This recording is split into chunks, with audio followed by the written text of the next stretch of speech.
In 1937, the state of Michigan was celebrating its centennial.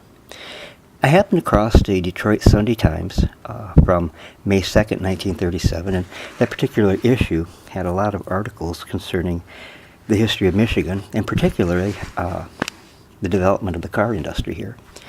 One article was by Ransom E. Olds, and it's titled, Ransom E. Olds tells story of boy with dream of horseless carriage. Earliest car tryouts kept dark mystery. Gas buggy taken out on night runs as it is given tests. Following is that fascinating article. No one man invented the automobile. No one country can claim credit for its development. Scientists puzzle over the origin of the wheel, the bow and the arrow, fire-making tools. Ages ago, these inventions seem to have happened in remotely separate parts of the world. 300 years ago, in Holland, there was a sailing chariot, a yacht on wheels. It is just a half a century ago that a visionary youth in Lansing produced a three-wheeled vehicle with a steam boiler that ran, and ran well. I was the youth, and the thrill of pride I felt then carried with it the thought, this is the beginning.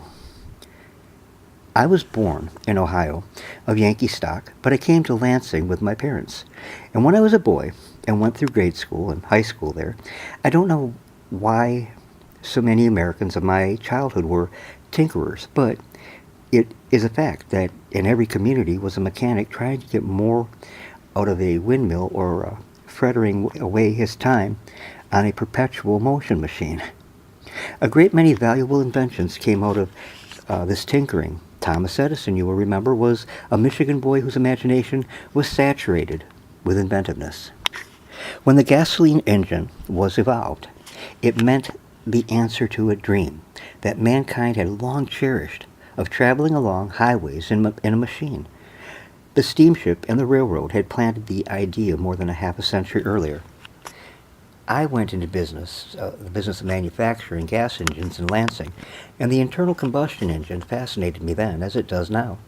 I fooled around a little more with steam-driven automobiles, and then I decided to hitch one of my engines into a buggy. Now, it was a very simple idea, and a number of men had it at the same time. It was my good luck to be making engines and to be where there were plenty of good carriages. Those first experiments were carried on in secret. You can be sure of that. I had taken my full share of good-natured ridicule, and it wasn't funny to me anymore. I was like a man with a comical name. He heard all the jokes on it before he got out of the second grade, and it is hard work for him to grin when somebody tries to get funny on the subject. So you really expect to make a buggy that'll run without a horse, eh? He was asked, and I was tired of answering questions like that. It was in 1892 that I made some midnight runs in my gasoline buggy, and by 1893 I had a reliable motor car which went places and got back. It must be remembered that our best roads then were pretty rough, excepting the plank toll pikes. Our experimental cars had to buck sand, mud, and gravel. The Oldsmobile in the National Museum was built in 1896. It was an experiment, and for that matter, every automobile ever manufactured since has been an experiment. Otherwise, the industry would have been standing still all these years. We are still experimenting. Cars are changing, not in the rapid, radical way that they changed in the early years of the industry, but changing just the same, improving, and we're still getting ideas into engines. Our American stock is not going to stop tinkering either. It made me mighty happy to give Michigan State College an engineering building where young men can learn what others have been doing, and also a science building to Kalamazoo College for the same purpose. They won't be laughed at. The young men that are doing today's tinkering, maybe they won't get the thrill either. They'll see big improvements beyond a doubt. But we've got some marvelous memories, those of us who saw the first automobiles and ride around in today's latest models. End quote.